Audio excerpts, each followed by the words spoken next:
Hello' everyone study ইনচাইটলৈকে সকলোকে আদৰণি জনালোঁ আজিৰ এই ভিডিঅ'টোত আমি আমাৰ যোনটো মেথামেটিক্সৰ PYQ সলিউশ্যন চিৰিজ আমি অলৰেডি চলাই আছোঁ তাৰে 6 নম্বৰ ক্লাছটো আপোনালোকৰ আগত ইয়াতে দাঙি ধৰিলোঁ আশা কৰোঁ এই গোটেই মেথামেটিক্সৰ যিখিনি PYQ সলিউশ্যন চিৰিজ আপোনালোকৰ লগত আমি কৰি আছোঁ ইয়াৰ পৰা আপোনালোকৰ যোনটো প্ৰিপেৰেশ্যন আপকামিং এক্সামৰ তাতে ভালেখিনি সহায় হৈছে লগতে এই গোটেই কুৱেশ্যনছখিনি আমাৰ Assam police Assam forest ADRE আৰু অন্য অসম গভৰ্ণমেণ্টৰ এক্সামিনেশ্যনছত অলৰেডি আহি গৈছে লগতে আমাৰ আপকামিং এক্সামিনেশ্যনছখিনিৰ কাৰণে এইখিনি খুবেই গুৰুত্বপূৰ্ণ আমি এই গোটেই চিৰিজটোত সকলোখিনি টপিক্সৰ আমাৰ চিলেবাছৰ ইয়াতে কুৱেশ্যনছ পাতি প্ৰেক্টিছ কৰিব ট্ৰাই কৰিম আৰু তাৰ লগতে আমাৰ ইউটিউব চেনেলটো আপোনালোকে ছাবস্ক্ৰাইব কৰি ল'ব যাতে এটা ভিডিঅ' ইয়াৰ পৰা মিছ নহয় চ' আজিৰ ভিডিঅ'টো ইয়াতে আৰম্ভ কৰাৰ আগত মোৰ বিষয়ে আপোনালোকক জনাই দিওঁ চ' মই হৈছোঁ আপোনালোকৰ উৎপল ছাৰ আপকামিং এই গোটেই চিৰিজটোত মই আপোনালোকৰ লগত maths as a subject discussion কৰিম আশা কৰোঁ এই ভিডিঅ' ক্লাছেছত আপোনালোকৰ ভালেখিনি ইয়াতে ডাউটছ মই ক্লিয়াৰ কৰিব পাৰিম বুলি চ' প্ৰথম কুৱেশ্যনটো আমি ইয়াতে লওঁ ইয়াতে সুধিছে the select the appropriate number correctly to continue this sequence that is 27, 30, 37, 50 question mark that is 102 সংখ্যা শ্ৰেণীটো সঠিকভাৱে আগবঢ়াবলৈ উপযুক্ত সংখ্যাটো বাছনি কৰক য'ত 27, 30, 37, 50 প্ৰশ্নবোধক চিন আৰু 102 এই গোটেইকেইটা আমাৰ যিমানকেইটা সংখ্যা দিয়া আছে তাৰ মাজৰ যোনটো সংখ্যা প্ৰশ্নবোধক এই সংখ্যাটো আমি ইয়াতে উলিয়াব লাগে তেতিয়াহ'লে আমি কেনেকৈ উলিয়াম ইয়াতে এই গোটেই কুৱেশ্যনটো কৰিবৰ কাৰণে আমাৰ যিকেইটা নম্বৰ ইয়াতে দিয়া আছে তাৰ মাজত এটা ট্ৰেণ্ড এটা আছে বা এই গোটেইকেইটা সংখ্যাৰ মাজত এটা ৰিলেশ্যনশ্বিপ কমন আছে সেই বস্তুটো আমি ইয়াতে বিচাৰি উলিয়াব লাগিব আৰু তাৰ পাছত আমি সেই সংখ্যাটো ইয়াতে বিচাৰি পাম ঠিক আছে চ' আমি এই কুৱেশ্যনটো কৰিবৰ কাৰণে ট্ৰাই কৰোঁ য'ত নেকি ক'লে যে প্ৰথম সংখ্যাটো এটা আহিল 27 তাৰপিছত 27 আৰু 30 তাৰ মাজত ব্যৱধান হ'ব 27ৰ লগত যদি আমি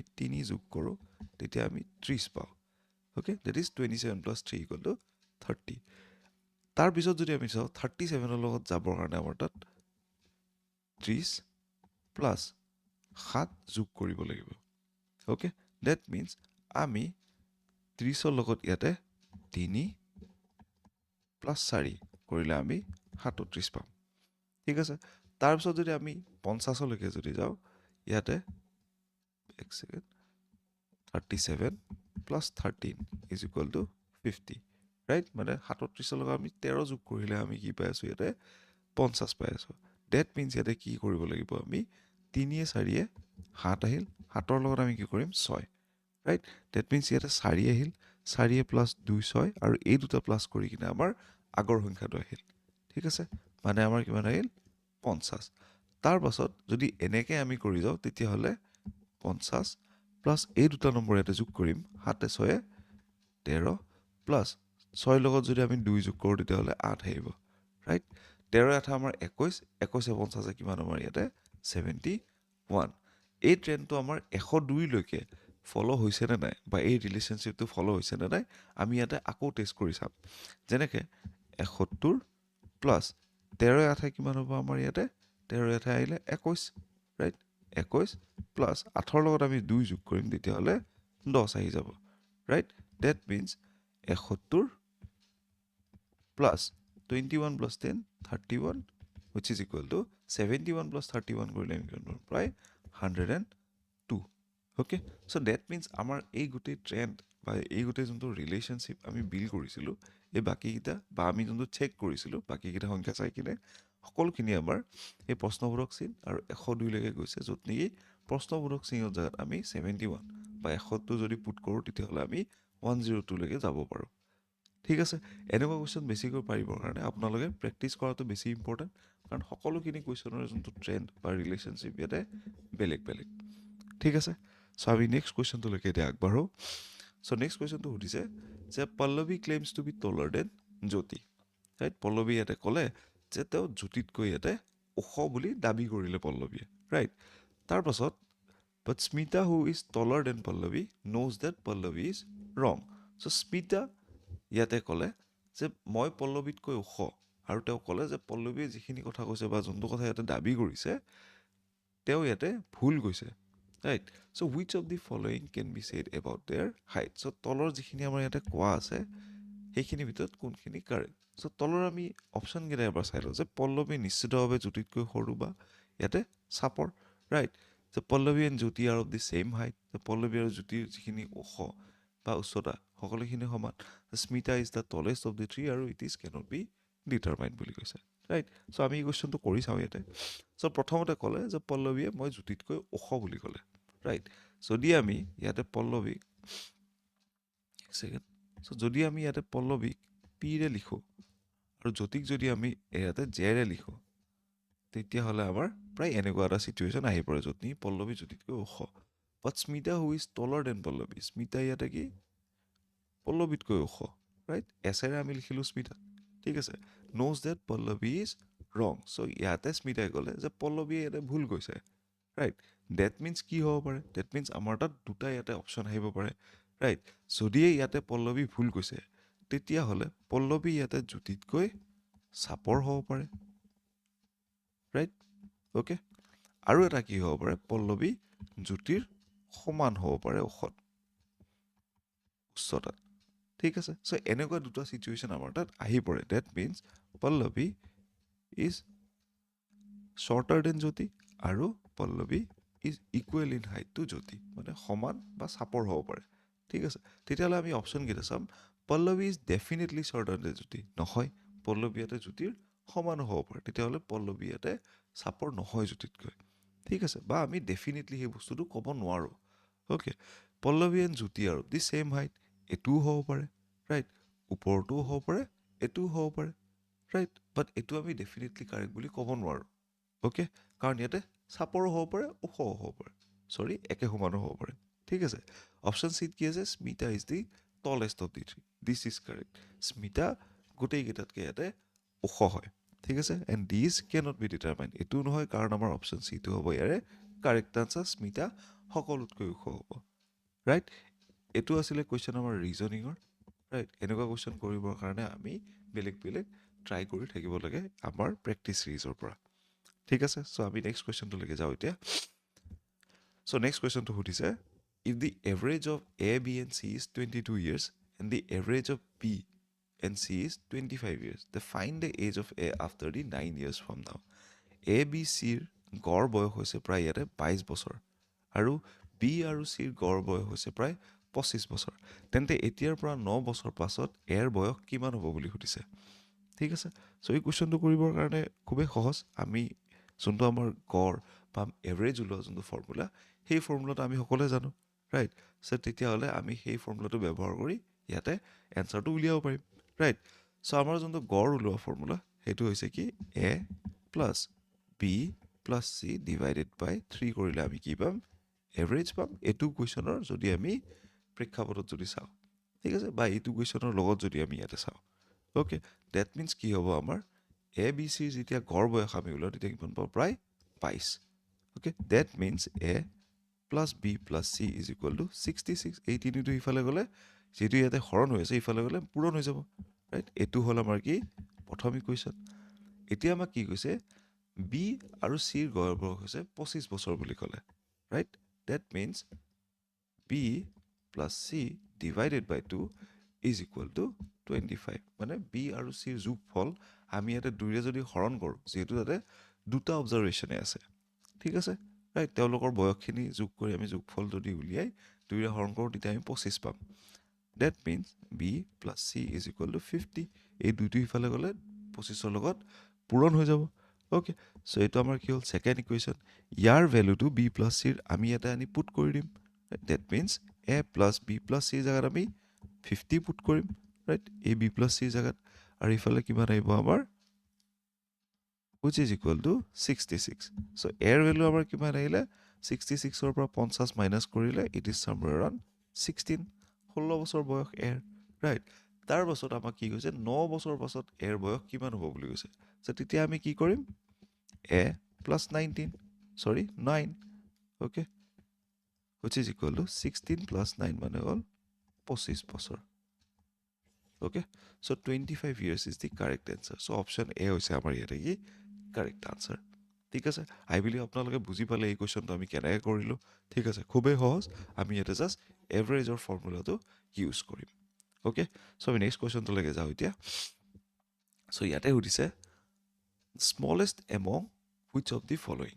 ৰাইট ইয়াতে যিকেইটা সংখ্যা আমাৰ দিয়া আছে 1/√2 1/√3 1/√4 বা √2/√3 অ'কে চ' ইয়াতে ইয়াৰ ভিতৰত সকলোতকৈ সৰু সংখ্যাটো কোনটো বুলি কৈছে ঠিক আছে ৰাইট এনেকুৱা কুৱেশ্যন কৰাৰ আগত আমি ফ্ৰেকশ্যনৰ যোনটো ইয়াতে নেচাৰ ৰিগাৰ্ডিং আমাৰ নম্বৰৰ যোনটো আউটকাম সেইটোৰ ওপৰত জনাটো বেছি ইম্পৰ্টেণ্ট ঠিক আছে অলপমান আপোনালোকে ইয়াতে মন কৰিব যেতিয়া আমি ফ্ৰেকশ্যনৰ কথা কওঁ ফ্ৰেকশ্যন মানে হ'ল কি যদি 1/2 মানে কৈ আছোঁ একক ইয়াৰে আমি 2ৰে হৰণ কৰি আছোঁ ঠিক আছে ফ্ৰেকশ্যনৰ ক্ষেত্ৰত কি হয় আমাৰ যদি ওপৰৰ সংখ্যাটো ৰাইট কনষ্টেণ্ট থাকে যিকোনো দুটা ফ্ৰেকশ্যনৰ মাজত আৰু তলৰ সংখ্যাটো যদি আমাৰ ছাপ'জ এক্স আমি ধৰি ল'লোঁ আৰু এক্সৰ যোনটো ভেলু সেইটো লাহে লাহে যেতিয়া বাঢ়ি গৈ থাকিব ৰাইট তেতিয়া আমাৰ কি হ'ব এই গোটেই ফ্ৰেকশ্যনৰ যোনটো ভেলু সেইটো আমাৰ কমি কমি আহি থাকে মানে ডিনমিনেটৰত আমাৰ যিমান সৰু সংখ্যা থাকিব সিমানে আমাৰ গ্ৰেটাৰ বা ডাঙৰ ফ্ৰেকশ্যনৰ ভেলু আহিব আৰু ডিনমিনেটৰত যিমান ডাঙৰ সংখ্যা থাকিব সিমানে আমাৰ কি হ'ব স্মলৰ ভেলু এটা আমি পাম এই গোটেই ফ্ৰেকশ্যনটোৰ ঠিক আছে ৰাইট এই বস্তুটোক আমি কি বুলি কওঁ ইনভাৰ্চলি প্ৰপৰ্চনেল বুলি কওঁ অ'কে চ' ডেট মিনছ আমাৰ এই গোটেই সংখ্যাটো ইয়াতে ইনভাৰ্চলি প্ৰপৰ্চনেল হয় right with the value of the x okay right so' যেনেকৈ যেনেকৈ তলৰ আমাৰ ডিনমিনেটৰ সংখ্যাটো বাঢ়ি গৈ থাকিব তেতিয়া আমি টোটেল ফ্ৰেকশ্যনৰ ভেলুটো আমি সৰু সৰু হৈ যাব অ'কে চ' আমি এই কুৱেশ্যনটো কৰি চাওঁ এই কুৱেশ্যনটো কৰিবৰ কাৰণে দুটামান বস্তু আমি আগৰ পৰাই জানিব লাগিব যেনেকৈ √2ৰ ভেলু কিমান ৰাইট বা √3ৰ মান কিমান বা √4ৰ মান কিমান অ'কে এইখিনি জানিলেহে আমি এই কুৱেশ্যনটো কৰিব পাৰিম যদি আমি নাজানো এই কুৱেশ্যনটো কৰিব আমাৰ দিগদাৰ হৈ পৰে ৰাইট চ' ইয়াতে কি হ'ব আমাৰ √2ৰ ভেলু আমি ল'ম কিমান 1.4 এনে 1.41 এনেকৈ হয় ৰাইট চ' √3 ভেলু আমি ল'ম 1.7 1.73 হয় এনে অ'কে আৰু √4ৰ ভেলু আমি কিমান ল'ম ইয়াতে 2 ৰাইট অ'কে চ' প্ৰথম ইয়াতে আমি ভেলু চাম 1/√2 অ'কে √1/√2 অ'কে চ' √1 মানে আমাৰ 1 আহিছে ডেট মিনছ কি হ'ব 1/1.4 আমাৰ তাত আহিব ঠিক আছে এইটো হ'ল আমাৰ প্ৰথমটো ছেকেণ্ড আমাৰ কি উঠিছে √1/3 which is equal to আমাৰ কিমান হ'ব 1/1.7 এইটো আমাৰ হ'ল ছেকেণ্ড নম্বৰ তাৰপিছত আহে √1/4 এইটো মানে হ'ল কিমান আমাৰ হাফ অ'কে এইটো হ'ল আমাৰ থাৰ্ড নম্বৰ আৰু ফ'ৰ্থ নম্বৰত কিমান আহিব আমাৰ √2/√3 which is equal to কিমান আহিব আমাৰ 1.4 divided by 1.7 অ'কে এইটো আমাৰ কিমান ফ'ৰ্থ নম্বৰ ইকুৱেশ্যন আপোনালোকে এটা বস্তু মন কৰিব আমাৰ সকলোতকৈ যোনটো সৰু সংখ্যা আছে ৰাইট ইয়াতে তলৰ ফালে সেইটো আমাৰ সকলোতকৈ ডাঙৰ হোৱাৰ চান্সেছ আছে কিন্তু আমাৰ যিহেতু ওপৰত ইয়াতে 1.4 আছে এইটো সকলোতকৈ আমাৰ গ্ৰেটাৰ সংখ্যা হ'ব ঠিক আছে আৰু সকলোতকৈ ডিনমিনেটৰত ডাঙৰ সংখ্যা কোনটো আছে 2 ৰাইট সেইকাৰণে কি হ'ব আমাৰ এই সংখ্যাটো সকলোতকৈ সৰু ভেলু এটা দিব ঠিক আছে that means 1/4 will be the smallest যিহেতু কি হয় ইয়াতে সকলোতকৈ ডিনমিনেটৰত ডাঙৰ সংখ্যা 2 আছে আৰু সেইটো 3 নম্বৰ টাৰ্মটোত আছে okay so' option C is the correct answer in this question ঠিক আছে আই বিলিভ আপোনালোকে বুজি পালে এই কুৱেশ্যনটো কেনেকৈ কৰিলোঁ আমি ৰাইট চ' ৰুটৰ ভেলু এটা আৰু আমাৰ ফ্ৰেকশ্যনৰ যোনটো এনালাইচিছ সেইখিনি বহুত বেছি ইম্পৰ্টেণ্ট ঠিক আছে চ' বাকীকেইটা কুৱেশ্যনৰ আগবঢ়াৰ আগত আমাৰ কৰ্চেছখিনিৰ বিষয়ে আপোনালোকক মই ইয়াতে জনাই দিওঁ চ' আছাম পুলিচৰ যোনটো 5,000 পষ্টৰ ভেকেঞ্চি আহিব চ' তাৰ এগেইনষ্টত আমাৰ যোনটো ক্ৰেছ কৰ্চ চলি আছে তাৰ ক্লাছেছ ফেব্ৰুৱাৰীৰ পৰা ষ্টাৰ্ট হৈছে আপোনালোকে ইয়াতে জইন কৰিব পাৰে যাৰ নেকি লিংক মই ডেছক্ৰিপশ্যন বক্সত দি থৈ দিছোঁ তাৰ পৰা গৈ আপোনালোকে কৰ্চেছখিনি এক্সপ্ল'ৰ কৰিব পাৰে আৰু তাতে আপোনালোকে জইনো কৰিব পাৰে তাৰ লগতে আমাৰ ADRE 3.0 আৰু আছাম পুলিচৰ যিখিনি ক্লাছেছ অলৰেডি চলি আছে তাতেও জইন কৰিব পাৰে যাৰ নেকি লিংক মই ডেছক্ৰিপশ্যন বক্সত দি থৈ দিছোঁ লগতে আমাৰ GT টেটৰ যিখিনি ক্লাছেছ চলে তাৰ কাৰণে আপোনালোকে আমাৰ অফিচিয়েল এপ প্লে' ষ্টৰত গৈ কিনে ডাউনলোড কৰি ল'ব পাৰে আৰু তাৰ পৰা কৰ্চেছখিনি এক্সপ্ল'ৰ প্লাছ আপোনালোকে তাতে জইন কৰিব পাৰে আপকামিং এক্সামিনেশ্যনছৰ প্ৰিপেৰেশ্যনখিনিৰ কাৰণে অ'কে চ' আজিৰ বাকীকেইটা কুৱেশ্যন আমি ইয়াতে ডিছকাশ্যন কৰি লওঁ ৰাইট চ' এইটো কুৱেশ্যন আমি চাই লওঁ ইয়াতে য'ত নেকি কি হৈছে x/3 is equal two y/4 is equal two z/7 তেতিয়াহ'লে x plus y plus z/z is equal two কিমান হ'ব বুলি সুধিছে যদি ইমানখিনি আমাৰ এটা ইকুৱেশ্যন হয় তেতিয়াহ'লে ইমানৰ ভেলু আমাৰ কিমান হ'ব ঠিক আছে, এই কুৱেশ্যনটো কৰাৰ আগত আমি এটা বস্তু জানাটো উচিত যে ছেকেণ্ড ইকুৱেশ্যনটো আমি এবাৰ চোৱাটো উচিত। য'ত নেকি কি হৈছে যে X plus Y plus Z divided by Z বুলি কোৱা হৈছে। অ'কে, এতিয়া এই জেডটো আমাৰ কেঞ্চেল যায়, কিন্তু কেঞ্চেল যাবৰ কাৰণে আমাৰ ছাইডৰ টাৰ্মকেইটাতো আমাৰ কি থাকিব লাগিব, জেডৰ ভেলু থাকিব লাগিব, তেতিয়াহে আমি কাট কৰিব পাৰিম। তেতিয়াহ'লে আমি কি কৰিম, এই গিভেন ইকুৱেশ্যনটোৰ পৰা এক্স আৰু Y in terms of Z আমি প্ৰথমতে উলিয়াই ল'ম। তেতিয়াহ'লে আমি কি কৰিব পাৰিম, ইয়াতে জেডটো হৰণ কৰি দিব পাৰিম। তেতিয়াহ'লে আমাৰ এনেকুৱা এটা নম্বৰ ইয়াৰ পৰা ওলাই আহিব। ঠিক আছে, চ' এই কুৱেশ্যনটো আমি ইয়াতে ট্ৰাই কৰোঁ, ৰাইট। চ' ডেট মিনছ আমি কি কৰিব লাগিব, প্ৰথমতে এক্স আৰু ৱাই জেডৰ টাৰ্মছত উলিয়াই ল'ব লাগিব। অ'কে, চ' প্ৰথমতে আমি কি কৰিম, x by 3 is equal to z by 7। Okay, that means x equal to কি হ'ব, 3z বাই 7। এইটো আমাৰ প্ৰথম ইকুৱেশ্যন আহিলে। ঠিক আছে, ছেকেণ্ড ইকুৱেশ্যনটো আমাৰ কি হ'ব, y by 4 is equal to z by 7, which is equal to your y is equal to 4z by 7.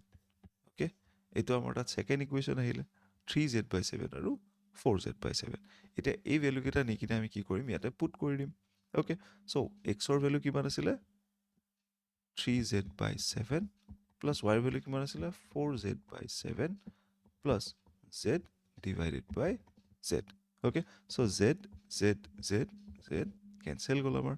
Okay, so' that means কি হ'ব আমাৰ, 3 by 7 plus 4 by 7 plus 1। Okay, আমি যদি ইয়াতে LCM লওঁ তেতিয়া কি হ'ব আমাৰ, 3 plus 4 plus 7 divided by 7। Okay, চ' এই কুৱেশ্যনটো আমি ইফালে যদি ইয়াতে বাকীখিনি কেলকুলেশ্যন কৰোঁ, চ' 3 4 কিমান হ'ব আমাৰ, 7 প্লাছ 7 হৰণ 7 মানে কিমান হ'ব, 14 হৰণ 7 মানে কিমান হ'ব আমাৰ 7, বা 7 হ'ব আমাৰ ইয়াতে, চৰি ইয়াতে 2 হ'ব। 7ক আমি 14ক আমি 7ৰে হৰণ কৰিলে 2 হ'ব, sorry for that. Okay, so' 2 is the answer here. Okay, so' আমাৰ এনচাৰ কিমান হ'ব, 2, right. So' option A is the correct answer here. লাষ্টৰ কেলকুলেশ্যন মোৰ ভুল হৈছিলে, I sincerely apologise for that. Okay, right, I believe আপোনালোকে বুজি পালে এই কুৱেশ্যনটো আমি কেনেকৈ কৰিলোঁ। অ'কে, সকলোতকৈ বেছি ইম্পৰ্টেণ্ট এনেকুৱা ইকুৱেশ্যনত আমি অবজাৰভেশ্যনটো, যে তলত কোনটো বস্তু আছে, ওপৰৰ ফালে আমি কোনখিনি হৰণ কৰিব পাৰিম। ঠিক আছে, ৰাইট এভৰিৱান, আই বিলিভ আপোনালোকে বুজি পালে। চ' আমি নেক্সট কুৱেশ্যনটোলৈকে যাওঁ এতিয়া। চ' নেক্সট কুৱেশ্যনটো সুধিছে, if x ratio' 7.5 is equal two 7 ratio' 17.5, so' what is the value of x. যদি এক্স ইয়াতে এনেকুৱা এটা ইকুৱেশ্যন আমাৰ পুট হৈ আছে, তেতিয়াহ'লে এক্সৰ মান কিমান হ'ব বুলি ইয়াতে সুধিছে। এই গোটেই কুৱেশ্যনটোৰ যোনটো মেইন আইডিঅ'লজি, সেইটো হৈছে আমাৰ এক্স হৰণ 7.5 মানে প্ৰপৰ্চনেলিটি হৈছে 7 হৰণ 17.5। অ'কে, চ' আমি ইয়াতে হৰণ কৰি চাম এই কুৱেশ্যনটোত, বা আমি এই ৰেচিঅ'টো ফুল ইয়াতে ছল্ভ কৰিলে এই গোটেই কুৱেশ্যনটোৰ মান বা এক্সৰ মানটো ইয়াতে উলিয়াই যাব। ঠিক আছে, চ' আমি ইয়াতে কি কৰিম, x divided by 7.5 which is equal to 7 divided by 17.5. That means এক্সৰ আমি ভেলুটো এইটো সিফালে গুচি গ'লে কি হ'ব, পূৰণ হৈ যাব, ৰাইট। চ' 7.5 ইনটু 7 ডিভাইডেড বাই 17.5। অ'কে, ওপৰে তলে যে আমি 10ৰে যদি পূৰণ কৰি দিওঁ, 10 পূৰণ 10, এতিয়া কি হ'ব, গৈ কিনে এই 10টো আমি ইয়াতে এপ্লাই কৰিম, আৰু এই 10টো আমি ইয়াতে এপ্লাই কৰিম। ঠিক আছে, আমাৰ কিমান হ'ব গৈ কিনে, 75 পূৰণ 7 হৰণ 175। ঠিক আছে, এতিয়া আমি কি কৰিম, 25ৰে ওপৰে তলে হৰণ কৰি দিম। 25ৰে যদি আমি 75 হৰণ কৰোঁ, আমাৰ কিমান পাম, 3। 75ক যদি আমি 25ৰে হৰণ কৰোঁ, কিমান পাওঁ, ইয়াতে 7 পাওঁ। ঠিক আছে, চ' 3 পূৰণ 7 হৰণ 7, ৰাইট। 7 7 ইয়াতে কেঞ্চেল গ'ল, that means 3 is the correct answer here. ঠিক আছে, so' option C is the correct answer, 3 বা 3 হৈছে আমাৰ কাৰেক্ট আনচাৰ। চ' ইয়াতেও কি হয়, আমাৰ অবজাৰভেশ্যন এটা কৰিব লাগিব যে আমি হৰণটো কেনেকৈ বহুত বেছি চিম্প্লিফাই কৰি কিনে কৰোঁ, ৰাইট।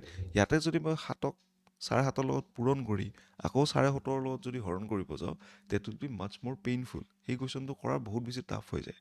ঠিক আছে, চ' ডাঙৰ সংখ্যা এটা লৈ কিনে আমি সেইটোৰে হৰণ কৰিব খোজাটো বেছি ইম্পৰ্টেণ্ট, ৰাইট। আই বিলিভ আপোনালোকে বুজি পালে এই কুৱেশ্যনটো আমি কেনেকৈ কৰিলোঁ সহজভাৱে। অ'কে, চ' আমি নেক্সট কুৱেশ্যনটোলৈকে যাওঁ এতিয়া। চ' নেক্সট কুৱেশ্যনটো সুধিছে, দ্য কষ্ট price of an article is 40% of the selling price. Okay, এটা সামগ্ৰীৰ ক্ৰয় মূল্য ইয়াতে বিক্ৰীৰ মূল্যৰ 40% বুলি কৈছে।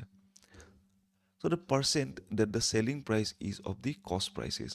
তেন্তে বিক্ৰী মূল্যটো ক্ৰয় মূল্যৰ কিমান শতাংশ? অ'কে, চ' ইয়াতে কি কৈছে আমাৰ যে লেট ছাপ'জে আমি এটা বস্তু ইয়াতে কিনিছিলোঁ কষ্ট প্ৰাইচত।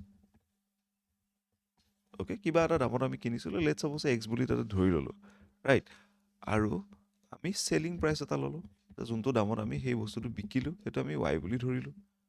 Okay, right?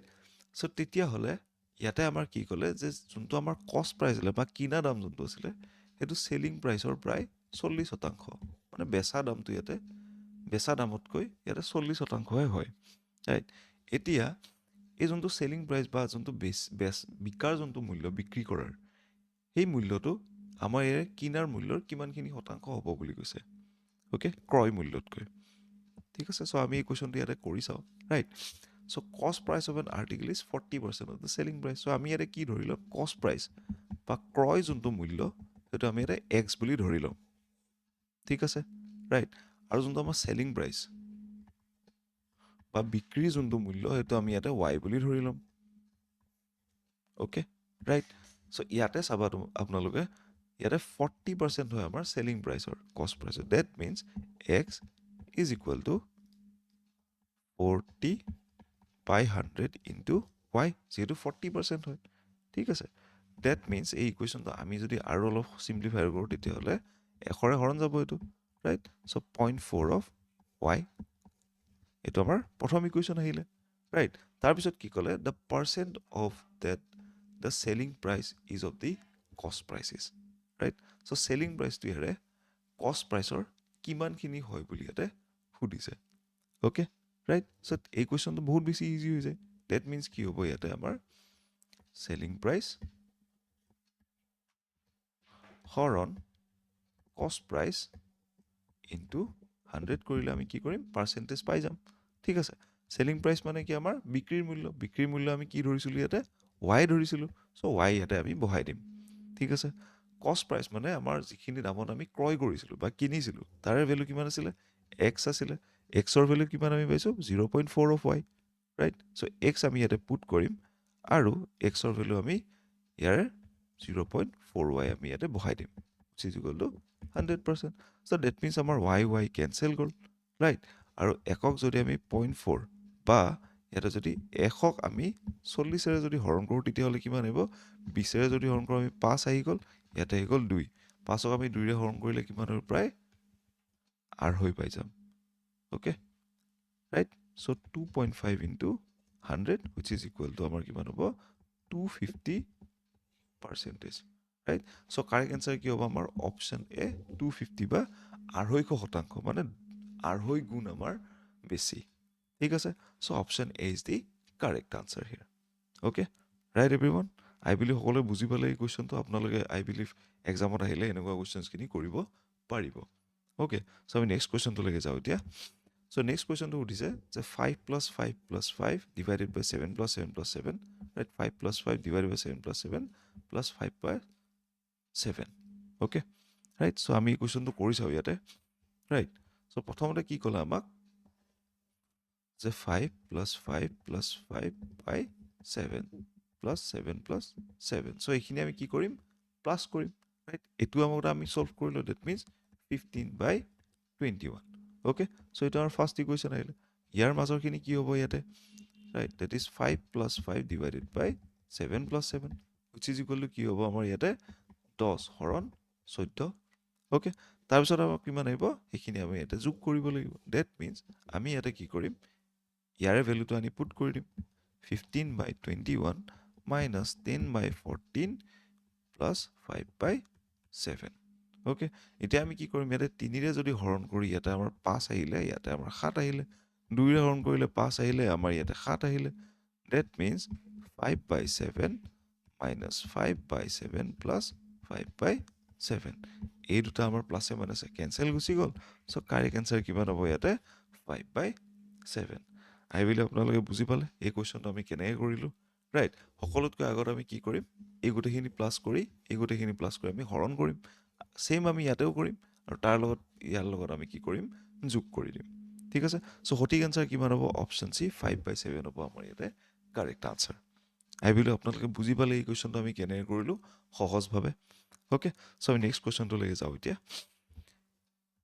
চ' নেক্সট কুৱেশ্যনটো সুধিছে যে 1/3 plus 1/2 plus 1/x equal to 4 তেতিয়াহ'লে এক্সৰ মান কিমান হ'ব বুলি কৈছে ঠিক আছে ৰাইট চ' এইটো এটা আমাৰ তাত ইকুৱেশ্যন এটা হয় যোনটো নেকি আমি ইয়াতে ছল্ভ কৰিব ট্ৰাই কৰিম অ'কে চ' ইয়াতে আমাৰ কি কৈছে অলপমান মন কৰিব ইয়াতে যে 1/3 plus 1/2 plus 1/x is equal two 4 বুলি কৈছে প্ৰথমতে আমি কি কৰিম এই দুটা ফ্ৰেকশ্যন ইয়াতে যোগ কৰি ল'ম অ'কে ভগ্নাংশক এটা ৰাইট চ' ইয়াৰে 2 আৰু 3 যোনটো আমাৰ LCM আহিব সেইটো আহিব 6 অ'কে চ' ডেট মিনছ কি হ'ব আমি কি কৰিম ইয়াতে আমি 1 পূৰণ 2 কৰিম প্লাছ 1 পূৰণ 3 হৰণ 6 plus 1/6 which is equal to 4 চ' 2 ইয়াত 3 6ৰে হৰণ plus 1/x is equal to 4 right that means আমাৰ কি আহিব 5/6 plus 1/x is equal to 4 আৰু এতিয়া 1/6 xক আমি এইফালে ৰাখি 5/6টো এইফালে গুচি গ'লে তাৰ লগত মাইনাছ বা বিয়োগ হ'ব that means 4 minus 5/6 right so' 6 আৰু 1ৰ যোনটো আমাৰ ইয়াতে LCM সেইটো আকৌ 6 আহি যায় চ' 6 পূৰণ 4 মাইনাছ 5 ডিভাইডেড বাই 6 এইখিনি আমি আকৌ ইয়াতে যদি ছল্ভ কৰোঁ তেতিয়াহ'লে 24 মাইনাছ 5 হৰণ 6 ডেট মিনছ 19/5 চৰি 19/6 okay so' 1/x is equal two 19/6 আমি ইয়াৰ পৰা পাইছোঁ মানে x ইকুৱেল টু কিমান হ'ব আমাৰ 6/19 আমি জাষ্ট ওলোটাই দিম ফ্ৰেকশ্যনটো ঠিক আছে ৰাইট চ' আমাৰ কাৰেক্ট এনচাৰ কিমান হৈ গ'ল x is equal two 6/19 I believe আপোনালোকে বুজি পালে কুৱেশ্যনটো আমি কেনেকৈ ছল্ভ কৰিলোঁ প্ৰথমতে এইখিনি ভেলু যোগ কৰি আমি 4ৰ পৰা মাইনাছ কৰি তাৰপিছত আমি কি কৰিলোঁ ৰেচিপ্ৰকেল উলিয়াই দিলোঁ সেই গোটেই ফ্ৰেকশ্যনটোৰ ঠিক আছে চ' অপশ্যন বি হ'ব আমাৰ কি কাৰেক্ট আনচাৰ 6/19 আই বিলিভ আপোনালোকে বুজি পালে কুৱেশ্যনটো ৰাইট চ' আমি নেক্সট কুৱেশ্যনটোলৈকে যাওঁ এতিয়া চ' নেক্সট কুৱেশ্যনটো সুধিছে if a person walks 14 km/h instead of 10 km/h he would have been walked 20 km more যদি এজন মানুহে 10 কিলোমিটাৰ প্ৰতি ঘণ্টাৰ সলনি 14 কিলোমিটাৰ প্ৰতি ঘণ্টা বেগেৰে যদি খোজ কাঢ়িলে হয় তেতিয়াহ'লে তেওঁ প্ৰায় 20 কিলোমিটাৰ অধিক অতিক্ৰম কৰিব পাৰিলেহেঁতেন ৰাইট তেন্তে তেওঁৰ প্ৰকৃত অতিক্ৰম কৰা দূৰত্ব কিমান হ'ব what is the actual travel distance travel by him actual distance মানে কি 10 কিলোমিটাৰ প্ৰতি ঘণ্টাৰ বেগেৰে যাওঁতে সেই মানুহজনে কিমানখিনি ডিষ্টেঞ্চ বা কিমানখিনি দূৰত্ব ইয়াতে অতিক্ৰম কৰিলে ঠিক আছে ইয়াতে এই কুৱেশ্যনটো কৰিবৰ কাৰণে আমি কি ধৰিম এটা সময় আমি ইয়াতে নিৰ্ধাৰণ কৰি ল'ম যে ইমানখিনি সময়ৰ কাৰণে তেওঁ আমাৰ ইয়াতে এই দূৰত্বটো অতিক্ৰম কৰিছিলে বুলি ঠিক আছে তাৰপিছত আমাৰ কুৱেশ্যনটো কৰিব ইজি হৈ যাব ৰাইট আমি ইয়াতে ধৰি ল'ম তেওঁ যিমানখিনি সময় লগাইছিলে time taken by him is equal to t বুলি ইয়াতে ধৰি ল'ম ঠিক আছে ধৰি ল'লোঁ just let's pause okay so' আমি এটা ফৰ্মুলা আমি জানো যে distance is equal to speed into time মানে দূৰত্ব আমি ইয়াতে কেনেকৈ উলিয়াব পাৰোঁ গতিবেগ পূৰণ আমাৰ যিমানখিনি সময় আমাৰ তাত থাকে ঠিক আছে ৰাইট চ' আমি এই কুৱেশ্যনটো ইয়াতে কৰি চাওঁ যে প্ৰথম ক্ষেত্ৰত আমাৰ কি হ'ব আমাৰ ফাৰ্ষ্ট কেছত যদি আমাৰ 14 কিলোমিটাৰ প্ৰতি ঘণ্টাত যদি আমি গ'লোঁ হয় তেতিয়াহ'লে কিমান হ'ল হয় 14 পূৰণ টি অ'কে এতিয়া আমাৰ ইমানখিনি ডিষ্টেঞ্চ গ'ল হয় ডিষ্টেঞ্চ 1 অ'কে 1 নম্বৰ ডিষ্টেঞ্চ বা আমি যদি 14 কিলোমিটাৰ প্ৰতি ঘণ্টাত যদি গ'লোঁ হয় ইমানখিনি ডিষ্টেঞ্চ আমি পালোঁ হয় ঠিক আছে ছেকেণ্ড কেছত আমাৰ কি হ'ল কিমানখিনি ডিষ্টেঞ্চ আমি গ'লোঁ 10 পূৰণ টি এইটো আমাৰ ডিষ্টেঞ্চ 2 অ'কে চ' যদি আমি 14 কিলোমিটাৰ প্ৰতি ঘণ্টাত গ'লোঁ হয় তেতিয়াহ'লে 20 কিলোমিটাৰ বেছি গ'লোঁ হয় বুলি কৈছে